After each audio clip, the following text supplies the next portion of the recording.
They will take every little thing that I have ever said. They will find anything that I have ever done, and they will take that and expand it into, oh, this was some monstrous crime.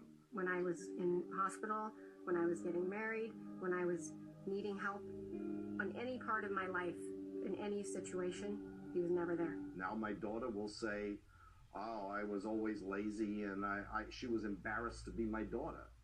Well, it's funny, that never came up when I was in the church. My own brother would say that I did anything if the church tells him, oh, we know that Mike did X, Y, and Z. Even though I grew up with him and I spent my entire life with him, and he knows that that's not true, because the church now tells him that that's the case. He will now say that. Ultimately, he is who he is, and that is someone who is quite evil. Multiple people have also said that they saw Mike Rinder bearing the brunt of David Miscavige's Mike Rinder, Mr. Miscavige never laid a hand on Mike Rinder. I lived with Mike Rinder for over 35 years. I know every square inch of Mike Rinder's body. I've been with him. We've been together all our lives. They believe wholeheartedly that their eternity depends upon the well-being of Scientology. That if they don't follow the party line, they are forsaking their only hope at eternal spiritual salvation. And then, on a very much more pragmatic level, they will have nowhere to live, no one feeding them. They won't have someone to send them to the doctor. They won't have anything because they rely on the church to provide all of that for them. For a long time, it was really nutty. I was being followed everywhere I went. One of them rammed into the back of my car. There's no damage to your car.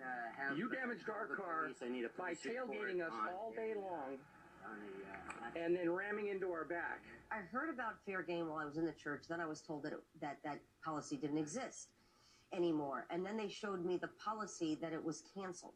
So that's enough to squash any fears that you have that fair game is in existence. The garbage man came and knocked on our door, and I feel really bad, but I need to tell you that I'm being paid by a private investigator to steal your trash. What? The truck number is 309927.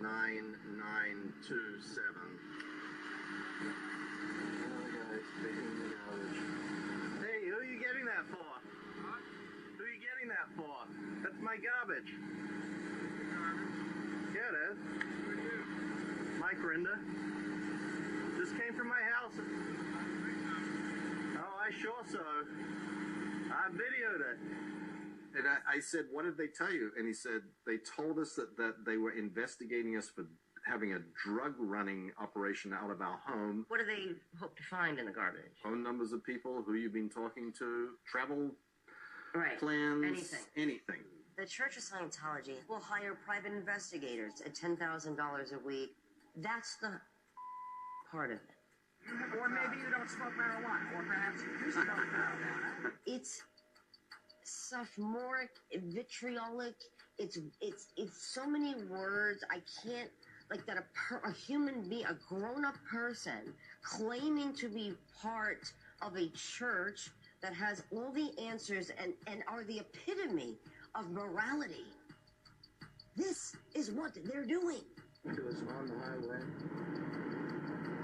Why are you following me? From me? I'm calling the police. Good, go ahead. Why are you following me? Calling the police. You are allowing the bully to get away with behavior that shouldn't be coming from a church. It's not some little kid behind a computer. We're talking about a church. I don't give up what they do, but they shouldn't be doing that and hurting people and trying to destroy their lives. You don't want to talk on camera? Oh, why? You're sending guys around with cameras all the time? There is now evidence of you in 2 states using electronic surveillance. That's a violation of federal law. Are you aware of that?